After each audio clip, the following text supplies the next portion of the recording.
Friends நம்மளுக்கு பார்த்தீங்கன்னா ஒரு ரெஸ்க்யூ கால் ஒன்று வந்திருந்தது. வீட்டுக்குள்ளே ஒரு பெரிய பாம்பு இருக்குன்னு பார்த்தீங்கன்னா கூப்பிட்டுருந்தாங்க. உடனே பார்த்தீங்கன்னா அந்த ஸ்பாட்டுக்கு போயிருந்தேன். ஃப்ரெண்ட்ஸ் அந்த ஸ்பாட்டுக்கு போயிட்டு பார்த்தா இந்த செவுத்துக்குள்ளே தான் பார்த்தீங்கன்னா அந்த பாம்பு போச்சு. இந்த சின்ன கேப்புக்குள்ளே தான் அந்த பாம்பு போச்சுன்னாங்க.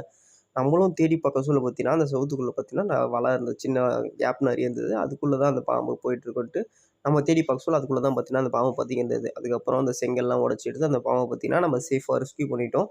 அந்த செவுரு உடைச்சிட்டு பார்க்க சொல்ல பார்த்தீங்கன்னா, அதுக்குள்ள வந்து 2, 3 தவளைங்க இருந்தது. அந்த தவளைங்கள சாப்பிடலாம் தான் இந்த பாம்பு வந்திருக்கு.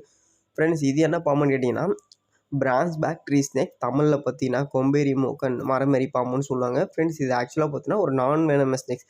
இந்த பாம்புங்களால ஹியூமனுக்கு எந்த ஒரு பிரச்சனையும், எந்த ஒரு பாதிப்புமே கிடையாது. அதுக்கப்புறம் பார்த்தீங்கன்னா, அந்த பாம்ப எடுத்துட்டு வந்து அதுக்கே ரிலீஸ் பண்ணிட்டேன். ஃப்ரெண்ட்ஸ் இங்க பாருங்களேன். எவ்வளோ க்யூட்டா, எவ்வளோ அழகா இருக்குன்றத. ஃப்ரெண்ட்ஸ் இது மாதிரி ஏதாச்சும் உங்கள் வீட்டுக்குள்ளே வந்துடுச்சுன்னா, அத அடிக்கவும், பிடிக்கவும் ட்ரை பண்ணாதீங்க. உங்க நியர்பை இருக்க ஃபாரஸ்ட்மேன் கால் பண்ணீங்கன்னா, அங்க இருக்கவங்க வந்து அவங்க வீட்டுக்குள்ள இருக்க பாம்பு புடிச்சு எடுத்துன்னு போய் பார்த்தீங்கன்னா, அதுக்கு ரிலீஸ் பண்ணிட்டு வந்துருவாங்க.